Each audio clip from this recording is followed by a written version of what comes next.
1/2. You want me to turn it while you take a picture? Yeah.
Why is it doing that? Different. Why is it doing that? That's a really good question, Jonathan. Come on, no, stand there. Why is it doing that? Why is it doing? Yeah. You're the tour guide. We were just experimenting. So what is this? Tell me what it is. Today's date is January 9th. January 9th. 2012. 2012. That was yesterday. Oh yeah. Yeah, January 9th. So hang on, no, it's January 10th. Yeah. January 11th in Australia. All right. So what we've got here is, who's the guy that built this? The guy? Yeah. What was his name? Edward Lee Scanlon. He was originally from Riga, Latvia, a small town outside of Russia. Right. Okay. And what is this? A Megatron. A Megatron. Now we just had a bit of an experiment just to see what would happen when you turn this, and we're just using one of these silly looking polar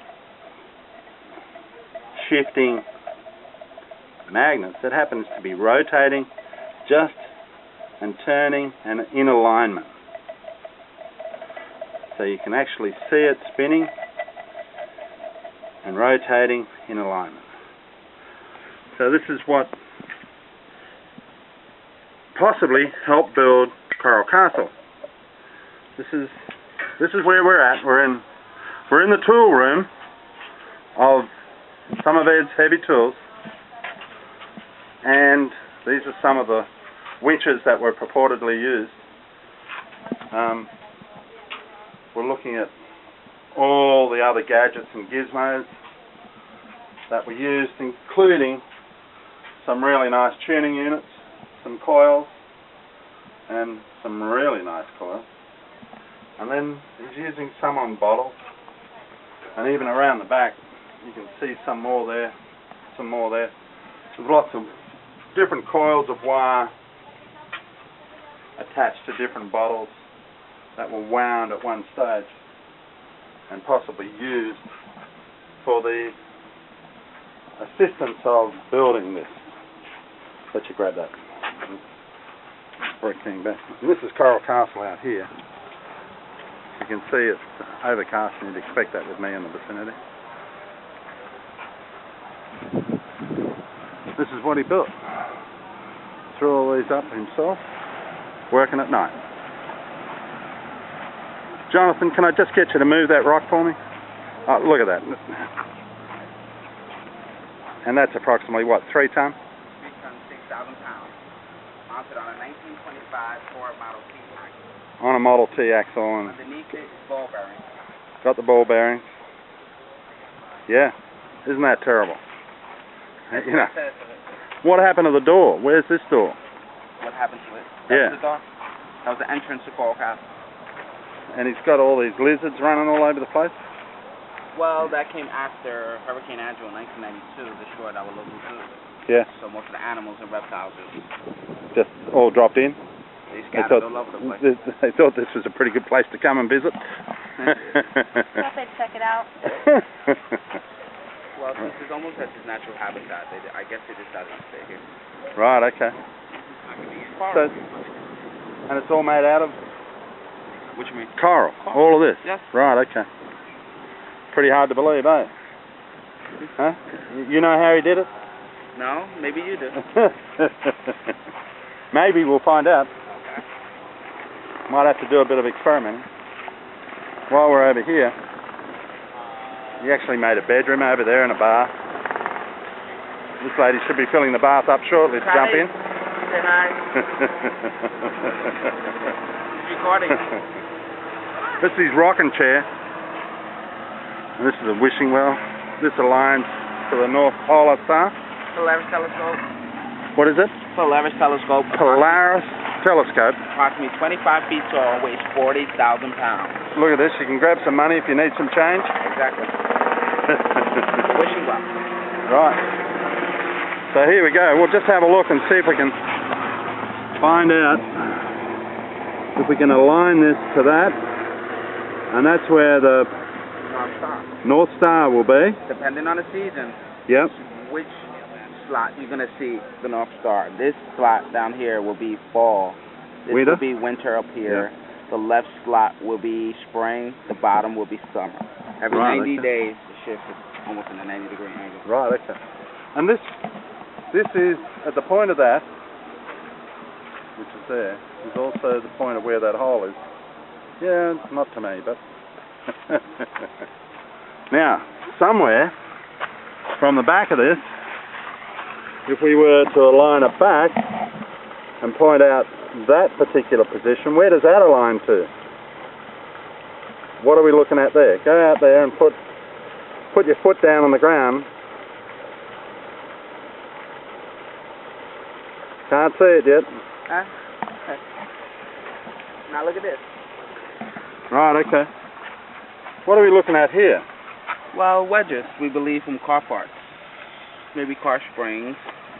Yeah. So this is possibly what you drove into the coral initially and then electrified it, do you think? Could have been. That's where this big hole comes from. Huh? This is the outside wall. The outside wall. Why do you see the big wall? Now if you look, you can see copper wire marks. Copper wire mark, so he was originally going to cut it there. Yeah, he's actually going to cut it as a circle. See the circle alignment? Mm-hmm. So he's actually using this as a big circle. Okay, so the copper would still keep going underneath there. Mm-hmm. You guys should actually expose that. Should dig that out a bit. Because from back here, he was actually going to make that a full circle. He's actually got it a full circle. So that was going to be a circle. He's actually got a shape in it. Who's According gonna to this video, there's a shape appearing in the rock. Okay. So who's going to shape it? Huh? Just like this, maybe.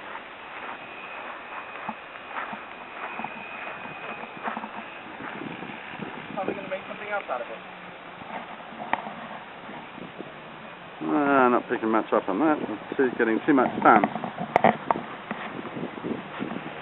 So up on top, Also secret number. Somewhere. I'll show you.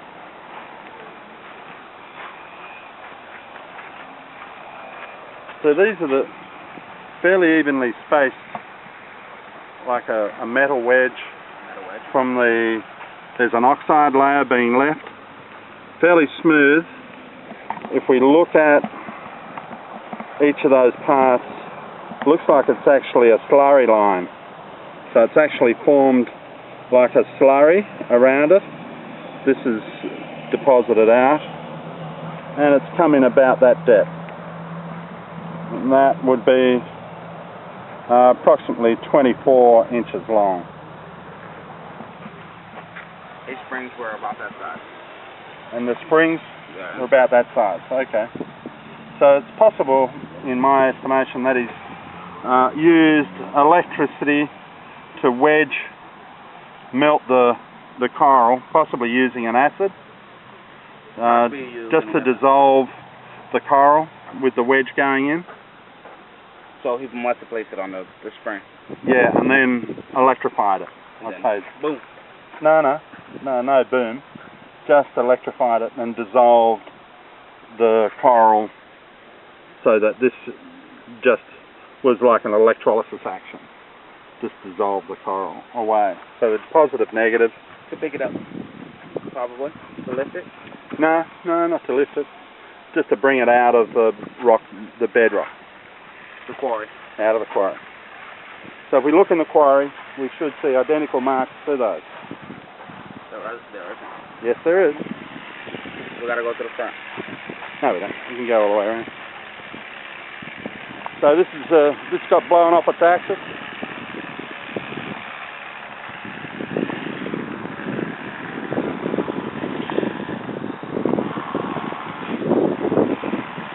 We're walking all the way around.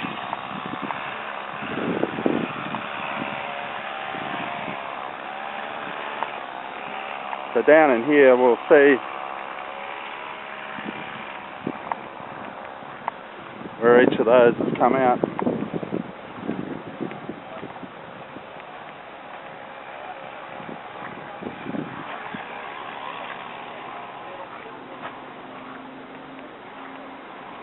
Well, looking at each one of there, just got to find one or two.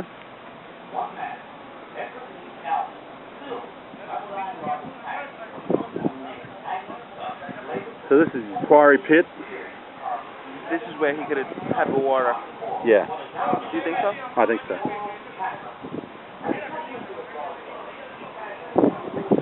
Yeah. This will fill up water. Yeah, I think so. How the hell did he get all the water coming in here? Would have just pumped it over. Pumped it up. Yeah. From the well. Yeah. And it would stay high. Yeah. It wouldn't sink. Well, it will absorb into it. But if he's got the metal electrodes hanging in it, that's all he needs is water on those to dissolve it. From where? From the bottom? Well, they certainly come off the side. Yeah, here they are. See just there? There's one space missing, then another one, then another one, right across. You can actually see where the metal bars have been on the floor there. Can you see that? There's the coral rock. Through the coral rock. Look over here.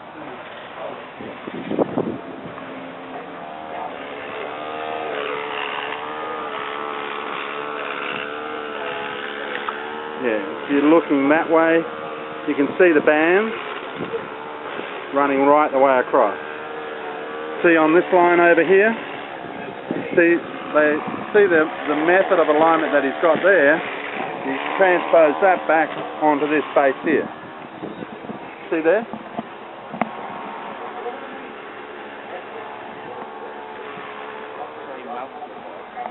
He what? Melted the coral. Possibly, by the look of it. That's what he's done. Using Well, that unit that we just played with. And some Creating coil. a charge. Creating a charge. onto metal piece. Yeah. Metal object. Look at this. This is a wild dog. Coyote. So, just got to ask him. How come the pool's not filled? You want to get some more rock out. I'm serious. How come they're not going out? There we go. It's a big wishing well. They're going to throw